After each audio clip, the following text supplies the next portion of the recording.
So give us a view from your perspectives at your two different companies about when you sit down and you think what you need to present, what you need to create for the board, for them to be fully informed, or informed, appropriately informed. Let's put it that way. That fully might be too far. To them to be there to be informed. How do you think about, okay, how am I going to set up this structure? What are the things that you're checking off? Peter, why don't you start? So Randy, you know, I actually like the way that you framed it. It's fully is definitely too far. At the same time, I guess we're one of those companies where, you know, cybersecurity is our version of vanilla and tutti frutti. You know, where cyber is core to the mission of the company. We have a lot of people on our board who are super experts on technology. With all of that said, when approaching the board, and we have a committee that is dedicated to just this, and I think that in any company today, and we can discuss it later, but I think in any company today, it's important to have a specific function around these topics, given the importance of these topics to brand. But the way that I think about it is I step back and I say, what is the role of the board and how does cyber fit into the role of the board? They want to know that you're meeting core controls, Sarbanes-Oxley, other core controls. And second, fundamentally, they need to know that you're protecting the brand. And today, I think cyber is one of those accountability and brand topics, just like having clean corporate books, right? If you have a fundamentally solid, well thought out cyber program and privacy program, you are not going to wind up in the realm of what are considered to be bad actors because of a failure to think about these things. But third, and this goes to Miriam's thought about in the middle of an incident, they're not managers. Third, I think that the board members are not there to tell you whether to do a forward proxy or a reverse proxy on your SASE solution, or whether your CASB solution should come from a major vendor or a minor vendor where they might have more flexibility. And so in preparing to discuss these items with the board, I try to keep it at the level of what are we doing to meet the frameworks? What are we doing under the ISO framework? What are we doing under NIST 800-171 or 800-53? What are we doing in terms of the ISO controls on vulnerability management and patching? What are the core elements that go into a cyber program, that go into a privacy program, and have we given deep thought to these issues, right? You have to be available if they ask you more detailed questions, but I try very hard to stay out of the mud with them, because once you get into that, you're getting into areas that they don't have the time and frankly shouldn't have the attention to try to fix. Ori, what's your view on how you approach this issue? So let me just start by, and I'm sure that Peter would share my sentiment that whatever I say is my own views and not those of my company, and I'm certainly not speaking for our particular board members or interactions with our board, and it's really meant to offer some somewhat generic thoughts based on my experience. So first of all, I just want to start with an interesting point. There's three concepts. There's cyber, there's privacy, and there's data protection. And I think that sometimes companies tend to conflate all three into one bucket, which causes its own set of issues, because they're not. It doesn't help that the Europeans call privacy data protection, and in the US we think of data protection as something else. So for instance, DLP is a type of data protection. So I think that sometimes there's a jargon issue that gets in the way of having the right discussion with the board, because the board might say, we'd like to hear about data protection, and somebody might drag the privacy officer into the room, and then the board wants to talk about your firewall.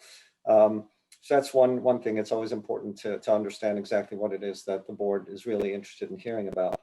And then I break down the things for the board into three buckets. One is, I'll call it BAU type of projects that have a strategic impact. So GDPR or CCPA, but not to get in the weeds and say we've remediated 700 systems, but really to say, is this going to fundamentally change how we work? Are we no longer able to do something, or do we have to do something differently that's going to be strategically relevant? And then the board would want to know that.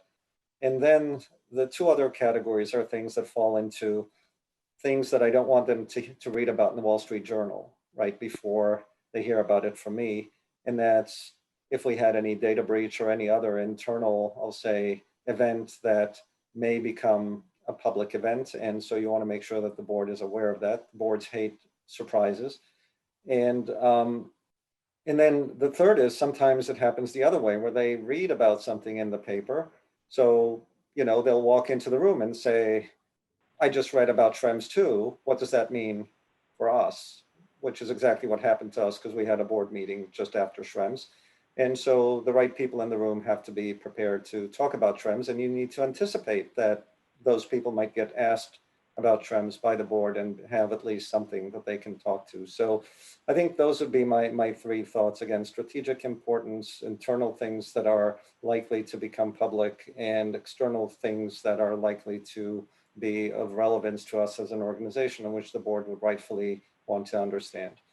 Miriam, if I could call on you as our outside practicing counsel here to give us a few minutes to situate everyone together on what is the board supposed to be doing on a subject, and particularly in the lights of a sort of amorphous subject like privacy or security. Sure. Thanks, Randy. So a lot of people know about the board and know that the board is, like Randy's saying, has a role. And generally speaking, boards have been pretty well protected as long as they are behaving reasonably. There are a couple of rules that have been developed by case law, such as the business judgment rule and the duty of care. And those rules generally mean that if a board acts reasonably, and even if they make a decision that's not perfect, because we never know when the boards are making a decision if it's going to be perfect. But if they acted reasonably, they're not going to be liable for doing things that show a reasonable level of care, and that where they did their best to use their best judgment based on the information they had. And we're going to talk a little bit about how boards can get in trouble and how they can eviscerate those protections.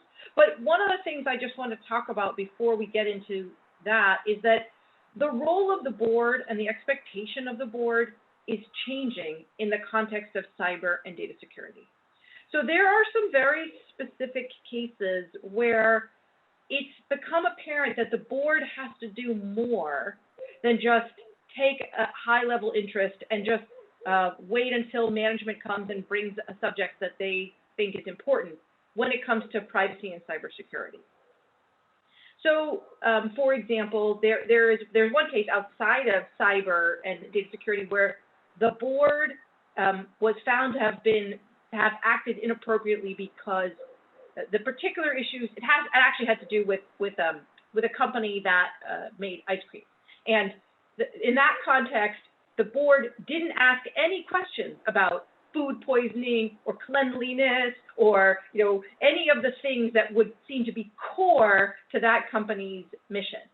And for many, many companies, cyber and privacy is core to their mission. And so the expectation is that boards are supposed to be asking those basic questions like, do we have a cybersecurity program? And how are we protecting personal information? And it's really not going to be okay for boards to simply do nothing and not think that, not understand that this is part of their purview. The second thing we're seeing is that when companies get in trouble, the regulators are starting to require that the board takes specific actions, that they organize themselves in specific ways to make sure that they have the right expertise and the right folks focusing on cyber and privacy. So, for example, recently against Facebook got in trouble, and the Federal Trade Commission required that the board actually restructure its board and set up a separate committee to deal with privacy issues.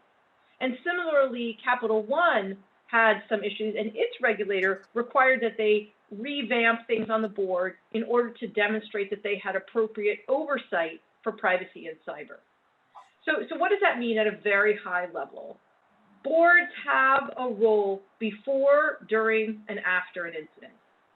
Before an incident, or in general, boards need to make sure that they're asking, like I said, the right question. They have to make sure that they are appropriately informed by management regarding how the governance is working, what kind of processes do they have, and basic incident preparedness. So before an incident, boards should be demonstrating that they're interested and they care and asking kind of core questions. And we'll talk more about that as a group.